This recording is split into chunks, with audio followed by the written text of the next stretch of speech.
Poison in the Colony, Jamestown, 1622. Chapter 16. After church, Samuel drags me away from the crowd of worshippers.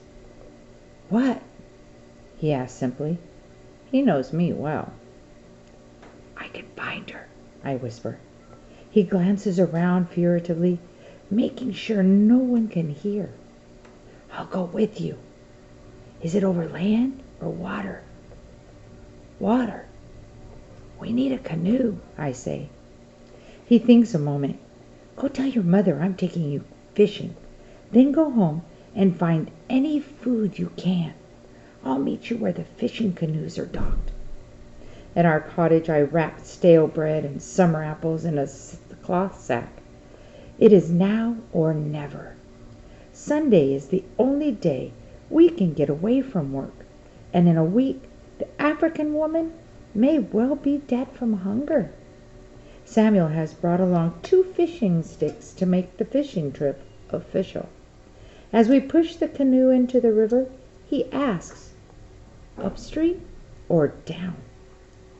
The moment he asks it, I know. "Downstream," I say. We paddle out into the current and then let the river do most of the work. We watch the landscape glide by, Samuel paddling and steering in the back of the canoe, me in the front.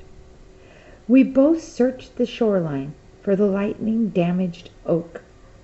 At first, I'm excited, like a cat ready to spring, expecting to find the oak right away and race up the creek to find the woman. But as time passes and we paddle in silence, the quiet rush of the river makes my mind wander. I wonder if this will be the end of me. Will Charles figure out that I used the knowing to find the African woman and accuse me of being a witch? Will Governor Yeardley believe him? Or will Nematanu come back to Jamestown touching the middle of his forehead and telling everyone that the Indian god Ahoni has given me the gift of the second sight? Will I be branded a devil worshipper?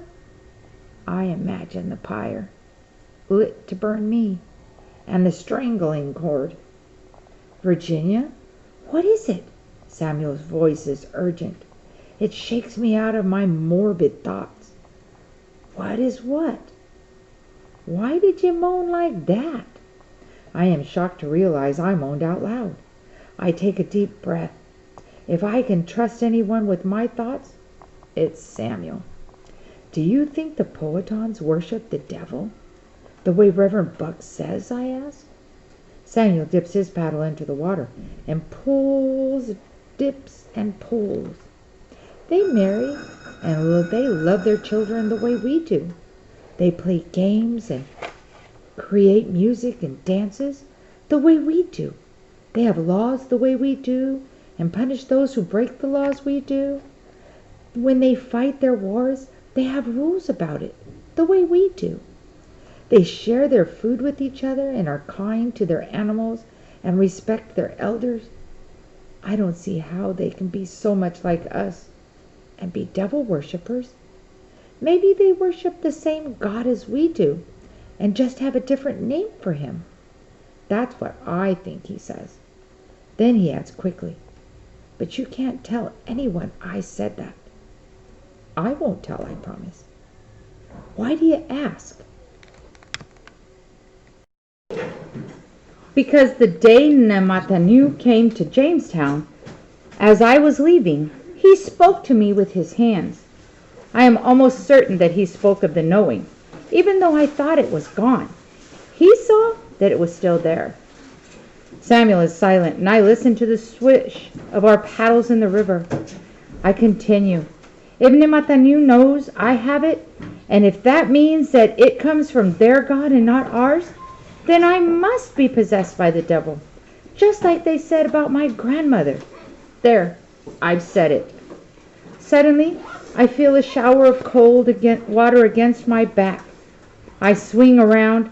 Samuel splashes me with his paddle again, this time in the face. "Hey, stop!"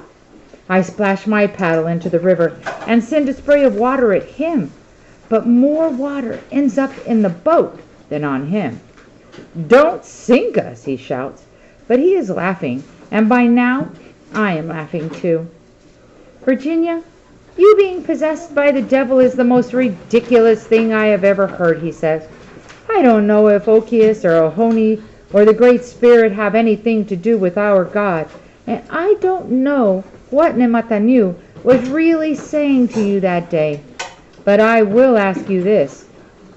Where were you today when you had your vision about how to find the young African woman?"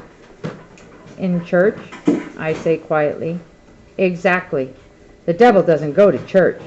I think God is trying to tell you that it is a gift from Him, and that you are to use it to serve Him." For a moment, Samuel's words make me feel light inside, as if a great burden has been lifted. But then I feel the darkness again. "That boy Charles," I begin. "That boy who has nothing better to do than torment younger children?" Samuel asked. "Yes, that one. He is determined to prove that Mum and I are witches. He has that in his head because his dad told him about my grandmother in England. He has no proof of anything," Samuel says. "But what if he finds out how I knew where to find the African woman?" I asked. "You mean what if he finds out that you and I were fishing together and happened to come across her?" Samuel is right. Charles has no proof of anything. When I turn to thank Samuel, I see it. The lightning split oak. We are drifting past it. "That's it! We're here!" I cry. "Paddle to shore."